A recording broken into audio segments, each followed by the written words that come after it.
পবিত্র ঈদে মিলাদুন্নবী উপলক্ষে প্রতি বছরের মতো এবারও রাজধানী ঢাকায় অনুষ্ঠিত হচ্ছে নানা কর্মসূচি। মহানবী হজরত মুহাম্মদ সাল্লাল্লাহু আলাইহি ওয়াসাল্লামের জন্মদিনকে ঘিরে ধর্মপ্রাণ মানুষের অংশগ্রহণে মুখর হয়ে ওঠে রাজধানীর বিভিন্ন সড়ক। দোয়া মাহফিল ও জুলুস থেকে ছড়িয়ে দেওয়া হয় শান্তি, সম্প্রীতি ও মানবতার বার্তা। নগদ নিয়ে এলো হার না মানা হার অফার।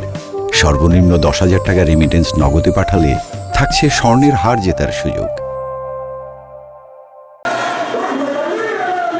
পবিত্র ঈদে মিলাদুন্নবীর উৎসব উদযাপনে বুধবার সকাল থেকেই রাজধানীর মতিঝিল, কমলাপুর ও পল্টন সহ বিভিন্ন এলাকায় জড়ো হন ধর্মপ্রাণ অসংখ্য মানুষ। নানা রকমের ব্যানার ও পতাকা নিয়ে প্রিয় নবীর প্রতি শ্রদ্ধা জানাতে তারা সামিল হন দোয়া মোনাজাত ও জশনে জুলুসে। এ সময় দোয়া দুরুদ ও স্লোগানে মুখর হয়ে ওঠে রাজধানীর জুলুসের পথ। মহানবীর জীবন ও আদর্শ অনুসরণের আহ্বান জানিয়ে বিভিন্ন সড়ক প্রদক্ষিণ করেন অংশগ্রহণকারীরা। রাসূল সাল্লাল্লাহু আলাইহি সাল্লাম সারা পৃথিবীর জন্য রহমত, বরকত ও নেয়ামত।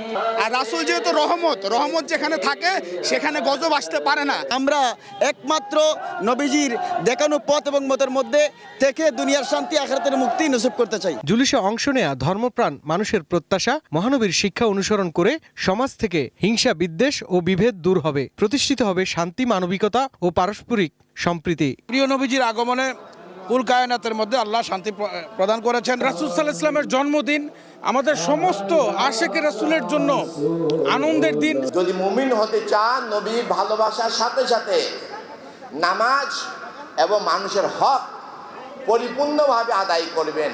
ভালোবাসার ক্ষেত্রে কোনো দলিল চলে না। রাসূল সাল্লাল্লাহু আলাইহি ওয়াসাল্লাম যখন ওযু করতেন, সেই ওযুর পানি নেওয়ার জন্য অসংখ্য সাহাবী নিচে দিয়ে হাত দিতেন। শুধু আনুষ্ঠানিকতা নয়, মহানবীর জীবন ও আদর্শকে ব্যক্তি ও সামাজিক জীবনে ধারণ করার আহ্বান জানানো হয় জশনে জুলুস থেকে। শাহরিয়ার বাঁধন, ওয়ান নিউজ, ঢাকা।